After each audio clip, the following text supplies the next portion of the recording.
વાત કરીએ રાજધાની દિલ્હીની। રાજધાની દિલ્હીમાં પૂરનો ખતરો મંડરાઈ રહ્યો છે, કેમ કે યમુના નદીના જળસ્તરમાં સતત વધારો થઈ રહ્યો છે। દિલ્હીમાં યમુના નદીનું જળસ્તર આજે 207.46 મીટર પર પહોંચી ગયું છે, જે ખતરાના નિશાનથી 2 મીટર ઉપર છે। યમુના નદીના જળસ્તરે વર્ષ 2010નો રેકોર્ડ તોડી નાખ્યો છે। હરિયાણાના હાથની કુંડ બેરેજમાંથી 1,06,000 ક્યુસેક પાણી છોડાયું।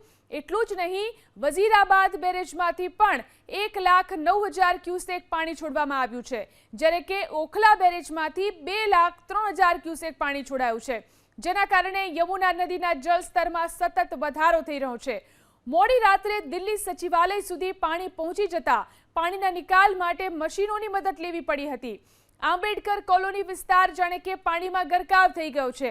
અહીં 30થી વધુ ઘરોની અંદર નદીના પાણી ફરી વળ્યા છે। આ ઉપરાંત યમુના બજાર, કાલિંગ કુંજ, ગીતા કોલોની જેવા વિસ્તારો પણ પાણીમાં ડૂબેલા જોવા મળી રહ્યા છે।